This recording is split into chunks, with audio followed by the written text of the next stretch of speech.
Welcome. Authentispeak. I love that word. Another one that I've created. I enjoy creating words. But communication is absolutely the essence to most relationships. And it's something that we all take for granted, believe that we're doing a good job, and then we wonder why relationships are breaking down or why that other person reacted the way they did.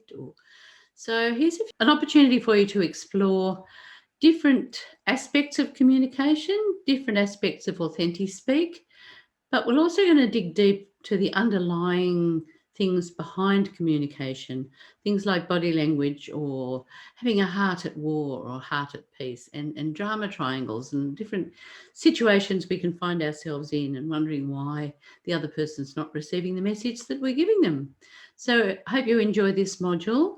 There's a few little exercises in there, and I really recommend that you do those exercises, because the more you can explore about your own Authentispeak, the more authentic it's going to be, and the more other people are going to love to be with you, love to chat with you, love to find out what you have to say. So find your voice, use your voice, and thoroughly enjoy Authentispeak. So bye for now.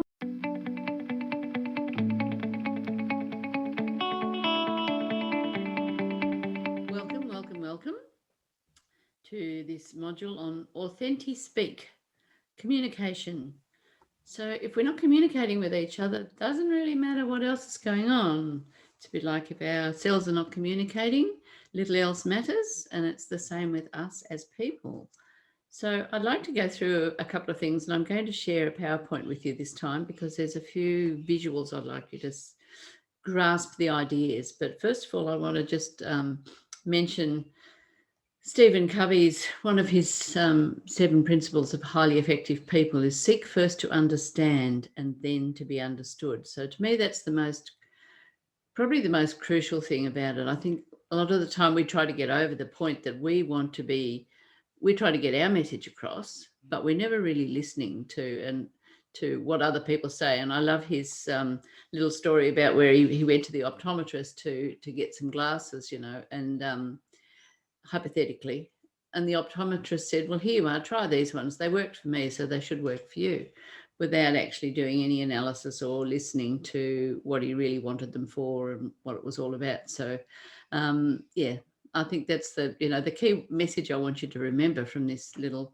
one is seek first to understand and then to be understood. I'll just want to share my screen. Okay, so Authentispeak communication. So as I've just mentioned, seek first to understand and then to be understood, from Stephen Covey. One of my real aha moments that I got was when I discovered transactional analysis, or TA for short. And Eric Berne developed this notion of communication back in the 70s.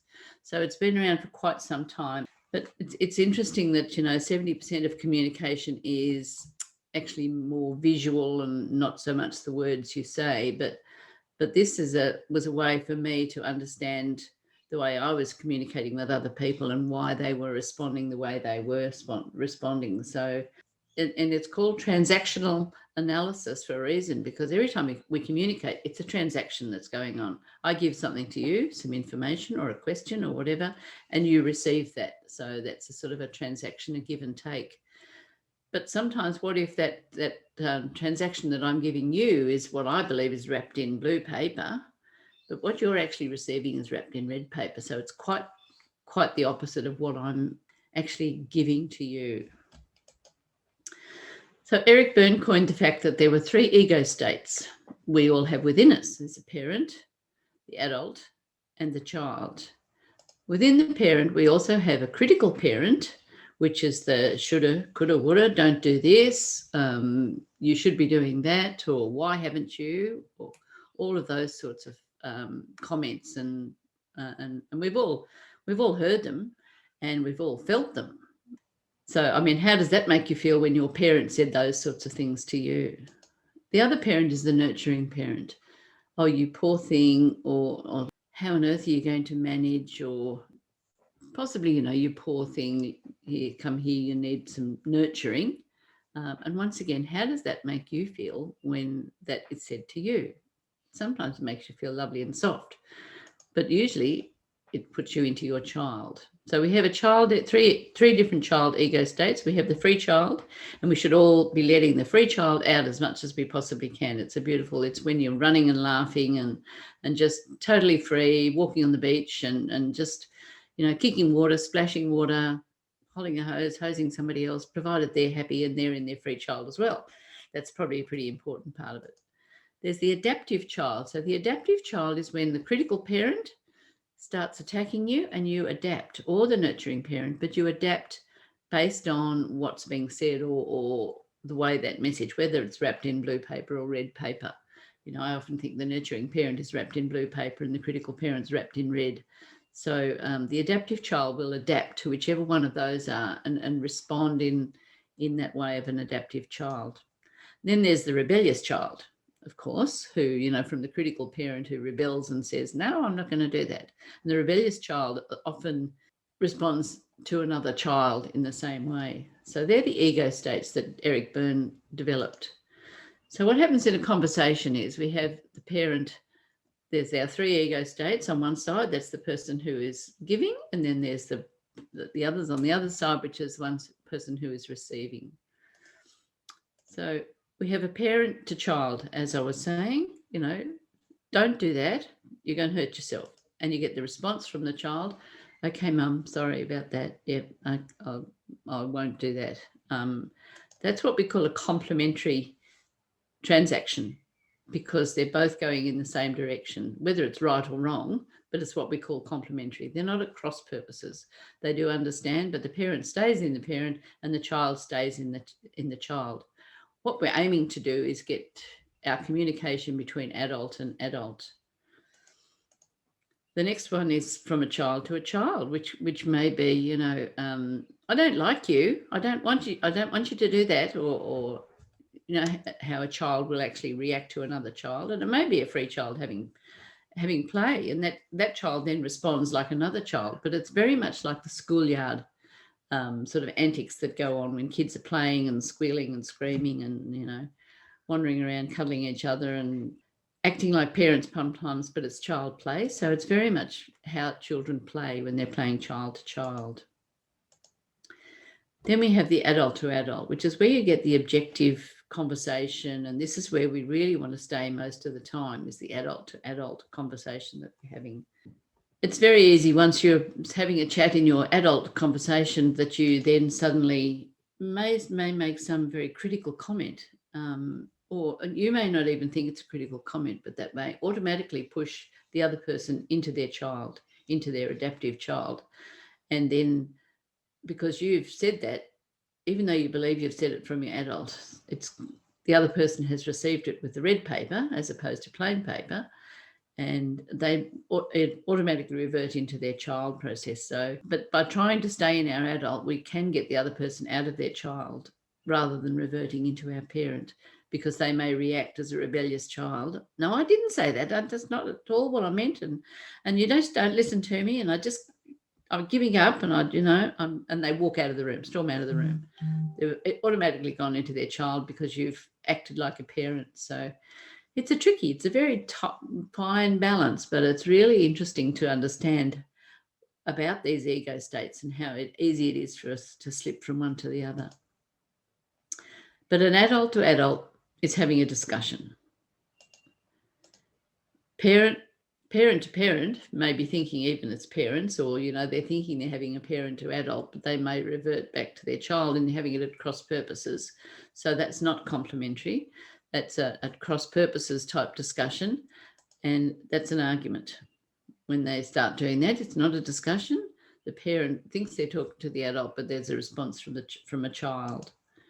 And then you've got the child to child type things, which is what I was saying, that end up in a fight. And that's like the schoolyard bully, and it's a no-win situation. We get a win-win with the discussion, but we get a no-win with the child to child fights, unless, of course, one of those children is a bully, and then that person feels that they've had a win, but the other person certainly didn't. But they're acting probably more like a parent when they're acting as a bully, and the other child just becomes very adaptive. So that's how communication works with transactional analysis, and I find it very, very, very interesting to sort of try and analyze and understand how other people communicate. But communication only works for those who work at it. And it's not an easy thing. It's not a simple thing to do, but it is something that we will talk a little bit more in the next module or the next part of this module on other aspects of communication. But for the moment, I just wanted you to grasp the idea of transactional analysis and the 3 ego states. And TA is much easier to say than transactional analysis. So for TA and the 3 ego states, and have a think about what your triggers are that push your buttons as a child into the child state, or push your buttons from an adult into wanting to be a parent. So if somebody says something to you and you then suddenly don't like what they've said, you might come back as a parent, which pushes them into their child. So when you're having those sorts of conversations, you've really got to try and think about how you can get that other person back. How can I get myself into the adult?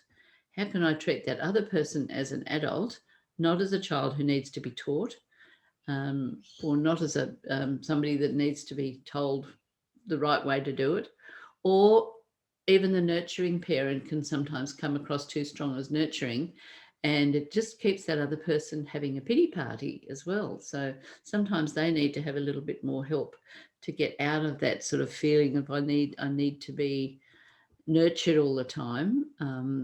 And that gets fairly wearing because it's not necessarily an adult place to be. So sure, we all need to care. I'm not saying we shouldn't care, but I think we can care from an adult's perspective without and allowing that person to go through the emotions that they're going through without trying to muffle those emotions or accept those emotions as childhood emotions.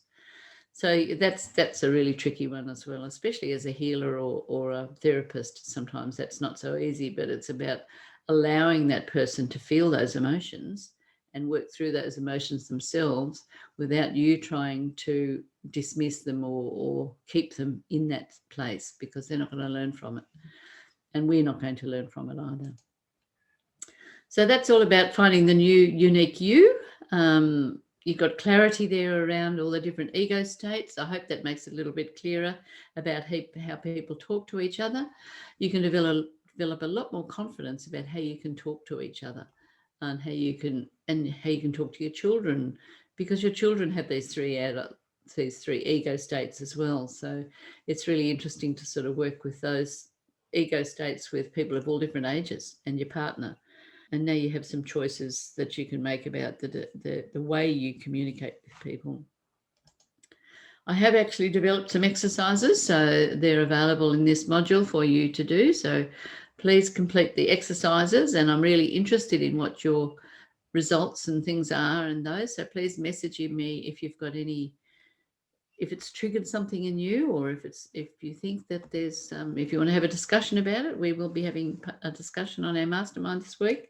So please look for the date for the mastermind, and I look forward to having a chat with you there. Remember, watch your own language. Don't speak to yourself from your own critical parent. So you should have done this, you could have done that, or don't do that. That's also pushing yourself into your own child and making you feel insecure and adaptive. So we need to be speaking to ourselves with the right sort of language as well. If you do, remember, zap it or cancel, but zap it and cancel that particular negative comment you're saying about yourself or bossy comment that you're saying about yourself, and just allow yourself to be in your adult. And yes, I can understand that. You can be a little bit more positive and work the positive ways. So interested to know what your ahas are from TA and parent, adult and child. And remember, seek first to understand and then to be understood. So thanks for watching, and look forward to seeing you in the next part of the module. Bye for now.